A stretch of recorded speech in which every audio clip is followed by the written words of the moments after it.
So this video is a big one. It took me a big long time to edit and record and write the script, and hope you enjoy it. This is my full timeline recap of Piggy Book 1. Our story begins with Mr. P, a billionaire celebrity in a small city in Evalia called Lucella, who's desperately working with a team of researchers to find a cure for his wife, Mrs. P, whom had fallen ill to the lineoma disease, donating over 40% of his wealth towards funding for research facilities in search of a cure. Recruiting friends like Bunny and Sheepy, these characters will be important later, to aid him in his search for the treatment. And after a while, glimpses of what seemed to be a cure had been found. It was still in its early stages, but finally there was a possibility that he could save his wife. The doctors warned him that the substance was highly unstable, but he didn't listen. Voices in his head spoke to him, nudging him forward, promising him that it would work. And with the cure finally within reach, all Mr. P needed were volunteers to test it. That wasn't much of an issue. Along came the Piggy family, who wanted to help, all of them except Georgie and grandmother. And at first, the results were extremely positive. They had become stronger and healthier thanks to what would be known as Substance 128. Mr. P was overjoyed. It seemed as though he had finally done it. He immediately gave the cure to Mrs. P, and the results were positive too. She was getting better. There seemed to be some concerning news surrounding the Piggy family, though. They seemed to have turned hostile and aggressive, mindlessly attacking anyone they saw. This couldn't have been related to 128, right? After all, it had such overwhelmingly positive effects, and most of all, Mrs. P seemed to have been cured of her disease. All of his work had paid off. But eventually, Mrs. P started to turn aggressive too. Her eyes began to glow red and she began to attack anyone she'd seen, almost like a zombie. He had to stop her. After all, this was his doing, and if whatever this substance had done was contagious, it was his responsibility to make sure it didn't spread. But unfortunately, that's not what he did. Not having the heart to stop her, he let her go free and he never saw her again. While this was happening, the continent of Evalia had its own problems. Our story follows the player, a detective in the Lucella Police Department, having just arrested a thief named Willow with the help of their police partner Doggy. This information will be important in Book 2, so you don't need it right now. A while later, the player is assigned a solo case. Simple really. A search for Georgie Piggy had been announced, and while there were no responses for a while, the detective was assigned to investigate, and what better place to start than the Piggy residence. They stepped out of their car and blacked out immediately. And that's where our story truly begins. The player wakes up in a room inside of a house. Someone had knocked them out and brought them here? You know, if they wanted to get rid of them, why didn't they just finish the job? While trying to escape the house, they came into contact with what they would describe as a strange, crazed pig with different eyes and a hunger for harm. It never spoke, it just chased them.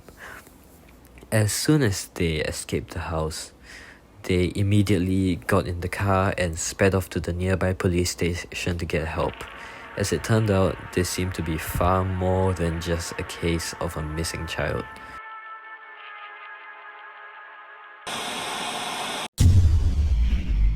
Now this next bit is pretty dry, so it's taken directly off the Piggy wiki. After escaping the Piggy household, player returns to the station to look for help. However, upon reaching the station, they noticed that it was abandoned, except for a voice coming from the speaker advising them to go to the garage and warning them about an infected in the station. Once the player gets into the garage, it is revealed that the person using the speaker was their police partner Doggy, who tells them to look for gasoline to fill the car with. The car, however, quickly runs out of gas, and they are surrounded by 3 infected at the entrance of the gallery. They go into the gallery and seal the door behind them, and finally escaped via the back door, deciding to travel to the forest nearby to set up camp.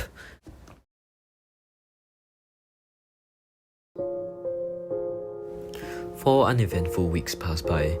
The player and Doggy are sitting around the campfire talking. Remembering the monsters that they'd encountered a week earlier, it seemed strange. Almost like those were their friends. And with that thought, they went to sleep.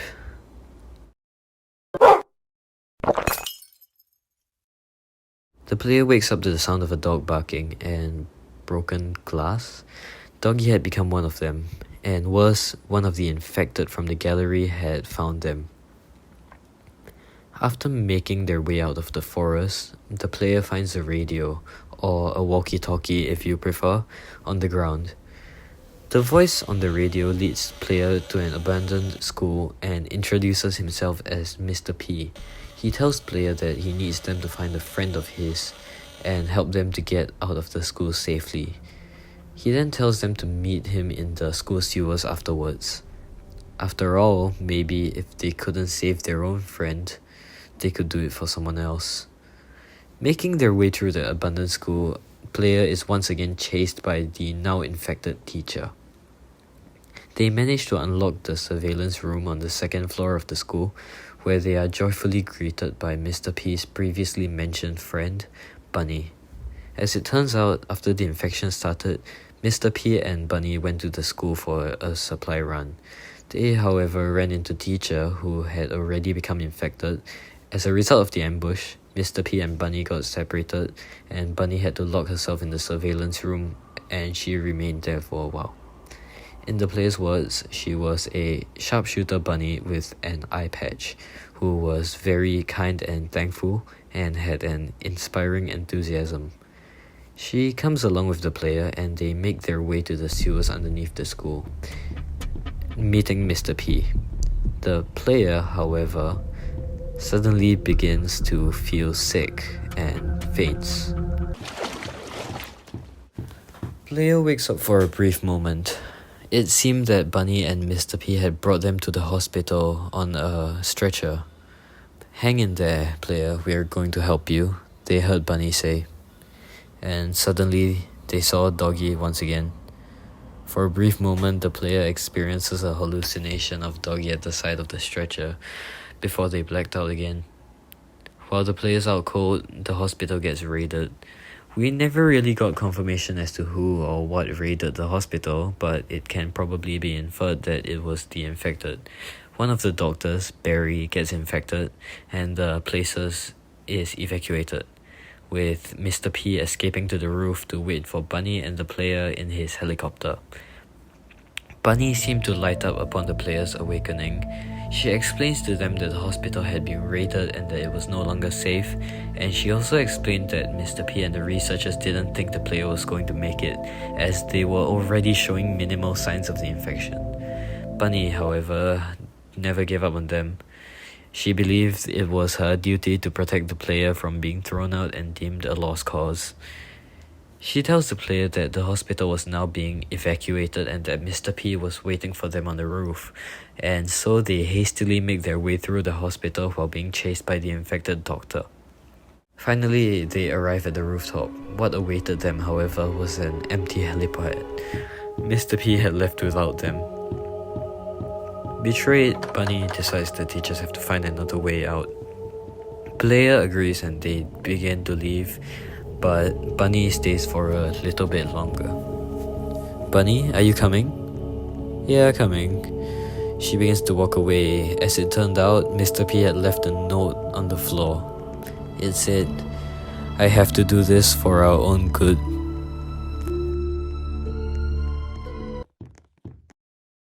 The player and Bunny make their way down to the metro station underneath the hospital. On the way there, they spoke about Mr. P. Bunny explained that he had become more and more delusional and obsessed lately with his search for a cure. Bunny says that she and the player were almost out and that she just needed a little bit of rest.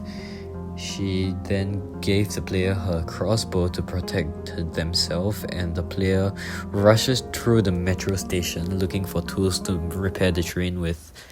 A little while later, the player manages to get the train working. However, Bunny doesn't go. She explains that after the hospital was raided, she got attacked. Mr. P gave her a bottle of substance 128 and she drank it, not knowing what it would do to her. She then insisted that the player had to leave without her. As it turned out, she was also one of the test subjects for the potion. Go now. I'll hold those monsters off for as long as I can. Goodbye, Bunny. And with that, the player reluctantly boarded the train and left. In their words, my heart hurt and my fist was clenched. I was going to find Mr. P. The player alights the train at the carnival owned by Mr. P, determined to find him and stop him from giving out the potions and infecting everyone. Entering the carnival, the player immediately gets hunted down by the infected clown there.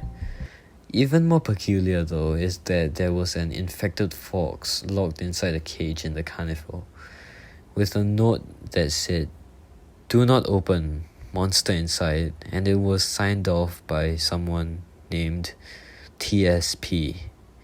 There are several other notes written by the TSP left throughout the carnival, and one of them in particular said, "Doggy and Foxy got what was coming to them."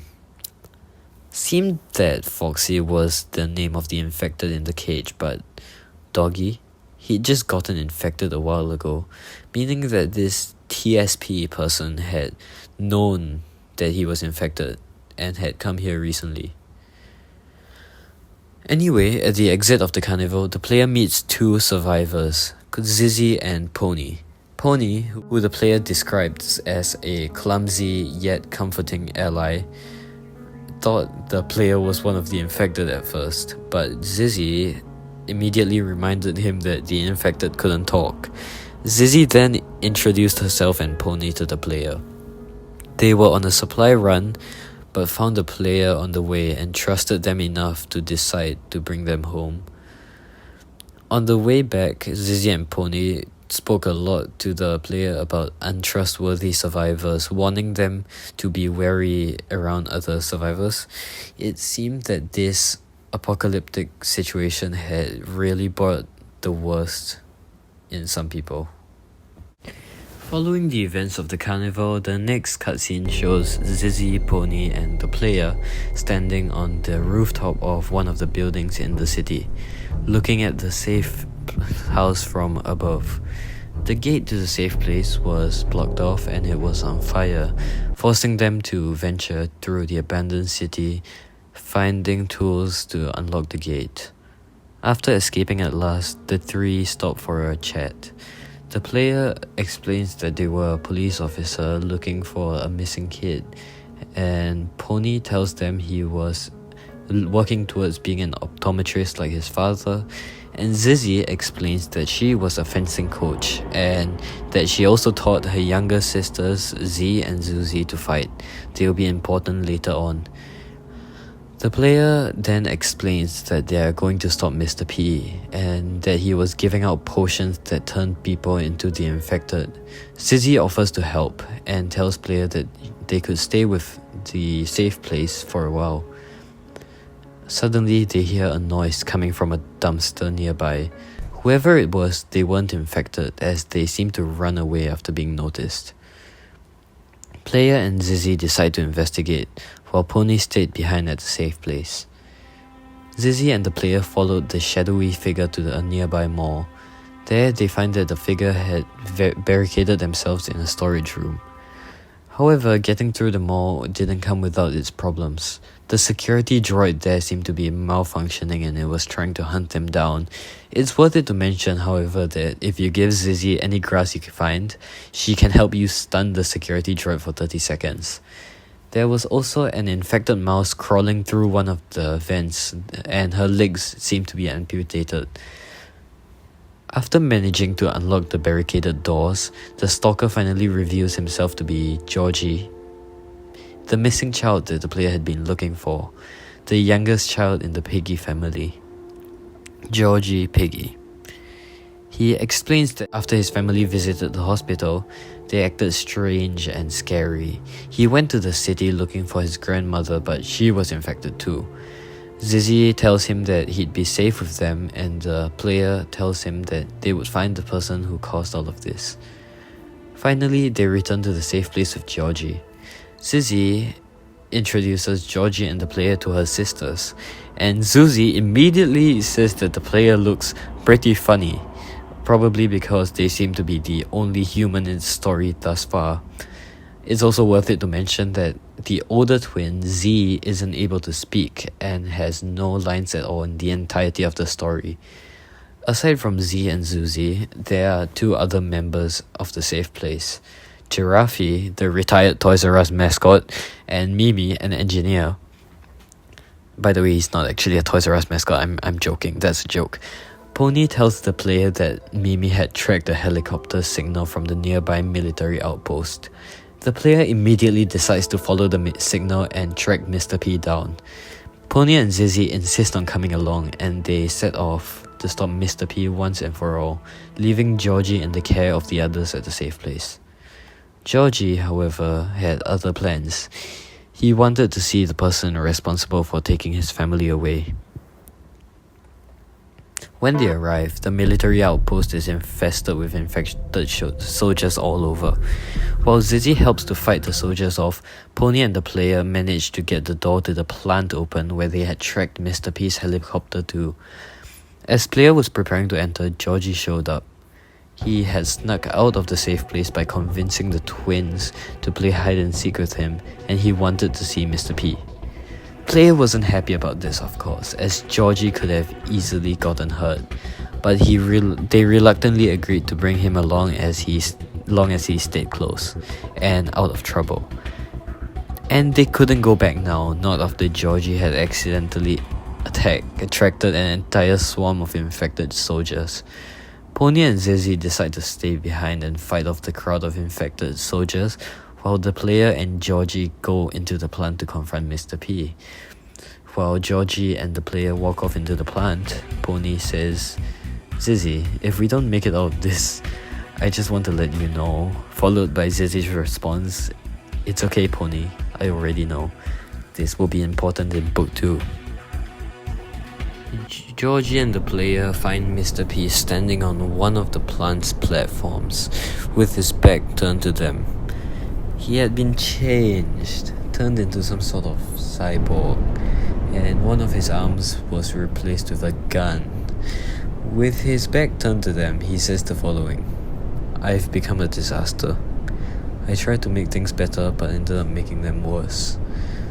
Upon seeing Georgie and the player, Mr. P is immediately convinced that they were nothing but ghosts, that his mind was playing tricks on him. In his own words, "The people I let down are here to haunt me." He tells Georgie and the player that they're both dead and to leave him be. He walks off, but of course they chase him.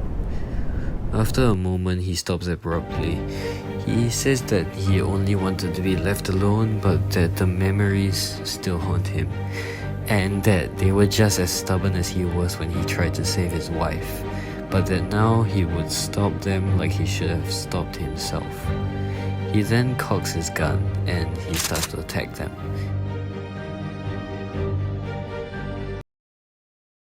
In the player's journal, this is how they explained it. "We persisted in trying to get his attention, but it was not long before I, too, began to suffer from unwanted thoughts. I cycled through my own memories, being attacked by the past. I was searching for something, anything, to get me back to the real world. Hallucinations took over the player's mind. Ghosts of Bunny and Doggy were appearing and disappearing. The different sections of the plant got replaced by hallucinations of previous locations. The forest where they'd lost Doggy, and the metro where they'd lost Bunny. But strangely enough, two of these locations were familiar but not all that important. The school and Mr. P's carnival. The player searches through these memories and finally finds something. A photo of Mr. P's wife. They immediately showed the picture to Mr. P and all of it finally came back to him. He finally comes to terms with his actions and sees the player and Georgie no longer as regretful memories. Okay, there are 3 endings here, but I'll follow the true ending route as it's the canon ending. Mr. P finally explains his story to the player, the story of how he caused the world to burn trying to save his wife, how he became so desperate for solutions, sacrificing those closest to him in the process, how he was too blinded by his own emotions to realize what he was doing. Georgie was understandably upset and he wanted to take his revenge on Mr. P, but the player convinced him not to. After all, he wouldn't have been any better than Mr. P if he'd done it, would he? The player soon left the plant with Georgie, and they regrouped with Zizzy and Pony. It was now daytime, and they'd managed to fight off the infected. The search for Mr. P was finally over, but now there was something far more important that our group of survivors wanted to do. They wanted to find a cure. Maybe it wasn't such a ridiculous idea. We live in a world full of all sorts of people, so perhaps it wouldn't be too far-fetched to come across someone working on something that could help us out. Whether it was possible or not, there was only one way to find out. And that's the end of Piggy Book 1.